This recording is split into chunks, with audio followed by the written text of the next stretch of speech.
তিনটি জিনিস কখনো চুরি করা যায় না। নাম্বার 1 চরিত্র, নাম্বার 2 জ্ঞান এবং নাম্বার 3 বিদ্যা। এমন হৃদয় তৈরি করো যা কখনো কেউ ভাঙতে পারবে না। এমন হাসি তৈরি করো যা কখনো কষ্টের হবে না। এমন সম্পর্ক তৈরি করো যা কখনো শেষ হবে না।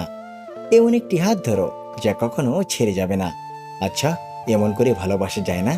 ধরেন অফিসে বসে আছেন, হুট করে পাগলিটাকে একটা ফোন দিয়ে বললেন, এই শুনছো, আমার অফিসের ফাইলটা বাসায় ফেলে এসেছি, ড্রয়ারটা একটু চেক করে দেখবা? তারপর আদরের বউটা তাড়াহুড়া করে ড্রয়ার খুলে দেখলো একটা নীল রঙের খাম পড়ে আছে। খামের ভেতর চিরকুটে লেখা, বড্ড ভালোবাসি তোমাকে। কিংবা হঠাৎ একদিন অসময়ে ঘরে ফিরে এলেন, খুব তাড়াহুড়া করে বললেন, জরুরি একটা জিনিস ফেলে গেছি। এরপর পাগলিটার কপালে একটা চুমু খেয়ে বললেন, পেয়ে গেছি, এখন যাই। বিশ্বাস করেন, সুখে পাগলিটার দম আটকে আসবে, পেছন না।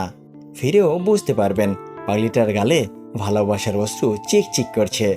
ভালোবাসার মানুষকে ধরে রাখতে হীরার নেকলেস লাগে না, লাগে একটি যত্ন, একটু আন্তরিকতা। ভরসা কিছুটা ক্ষতি করতে পারে, কিন্তু আত্মবিশ্বাস আপনার সবকিছু কেড়ে নিতে পারে।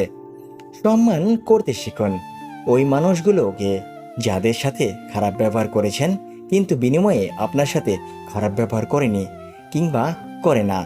কোন শ্রেণীর মানুষের সাথে কখনোই মিশবেন না? নাম্বার 1 যারা আপনার মুখে মুখে প্রশংসা কিন্তু আড়ালে বদনাম করে। নাম্বার 2 যারা উপকার স্বীকার করে না। নাম্বার 3 মিথ্যাবাদী আর অসৎ ব্যক্তি। নিজের ব্যক্তিত্ব বজায় রেখে ভালোবাসুন। এমন না হয় প্রিয় মানুষের কাছে নিজের ভালোবাসার বারবার প্রমাণ করতে গিয়ে নিজের কাছে নিজে বারবার ছোট হয়ে গেছেন। দুঃখ সহ্য করা মানুষগুলো একদিন না একদিন সুখী হবে, কিন্তু মানুষকে যারা দুঃখ দেয় তারা কখনো সুখী হতে পারে না। বিশ্বাস করতে হলে এমন কাউকে বিশ্বাস করো যার মধ্যে নীতি আছে, যার মুখের কথা ও হাতের কাজ এক।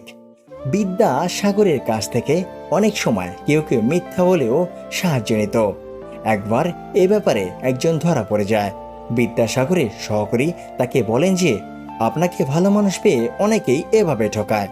এর উত্তরে বিদ্যাসাগরের অমূল্য উক্তি, পরে সাহায্য করতে গেলে মাঝে মধ্যে ঠকতে হয়, ঠকানোর চেয়ে ঠকা ভালো।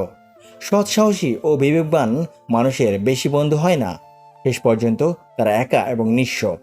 যেদিন মানুষকে তার মা নয়, তার দায়িত্ব তাকে ঘুম থেকে জাগতে বাধ্য করবে, সেদিন জানবে ওই ব্যক্তি পরিবারের দায়িত্ব নেওয়ার জন্য যোগ্য হয়ে গেছে। আত্মহত্যা কার জন্য করবেন? গার্লফ্রেন্ড বয়ফ্রেন্ডের জন্য? আপনি মরে গেলে তো সে অন্য কারোর সাথে প্রেম করবে। স্বামী বা স্ত্রীর জন্য? সে তো আপনি মারা গেলে অন্য কোথাও বিয়ে করে সংসার করবে। টাকা পয়সার জন্য? জীবনে বেঁচে থাকলে অনেক টাকা পয়সা কামাবেন, সুতরাং আত্মহত্যা কোনো সমস্যার সমাধান হতে পারে না। স্ত্রীর কাছে মিথ্যা বলতে পারেন। অবাক হলেও সত্যি যে 3 জায়গায় মিথ্যে বলা যাবে না, তার মধ্যে দ্বিতীয় নম্বরে আছে স্ত্রীর মন জয় করার জন্য মিথ্যে বলা। তাতে কোনো অপরাধ নেই। সে সুন্দর না হলেও সুন্দর বলুন, রান্না খারাপ হলে বলুন অনেক ভালো হয়েছে, এতে সম্পর্কও ভালো থাকবে। আপনার জল পিপাসা পেলে আপনি জল চাইতে পারেন, কিন্তু অনেক অবলা প্রাণীগুলো তা পারে না। তাই বাড়ির ছাদে, উঠানে পশু পাখিদের জন্য একটি বড় পাত্র জল রাখুন, এই গরমে ওরা প্রাণ ফিরে পাবে। 3টি উপদেশ। নাম্বার 1 কারো মনের এত গভীরে প্রবেশ করো না যেখান থেকে সে বের করে দিলে তুমি আশ্রয়হীন হয়ে পড়বে। নাম্বার 2 কারোর সাথে এত বেশি মনের কথা বলো না, যদি সে কথা বলা বন্ধ করে দেয় তাহলে তুমি বাকরুদ্ধ হয়ে যাবে। নাম্বার 3 কারো মুখ পানে এত বেশি চেও না, যদি সে মুখ ফিরিয়ে নেয় তাহলে তুমি অসহায় হয়ে পড়বে। সম্পর্কের জন্য অর্থ নয়, একটুখানি বিশ্বাসের প্রয়োজন। ভালোবাসার জন্য রূপ নয়, একটা ভালো মনের প্রয়োজন। আপনি আগ্রহ না দেখালে যে মানুষটা নিজ থেকে কখনো আপনার কথা চিন্তাও করে না, সেই মানুষটা আপনার না। তাকে অযথা বিরক্ত করা বাদ দেন, সে ভালো থাকুক আর আপনিও একা থাকার অভ্যাস করে ফেলুন। মানুষ যখন কিছু পেয়ে যায় তখন সে বোঝে না কি পেয়েছে, যখন হারিয়ে ফেলে তখন বুঝে সে কি পেয়েছিল আর কি হারিয়েছে। এরকম ভিডিও পেতে আমাদের পাশেই থাকুন।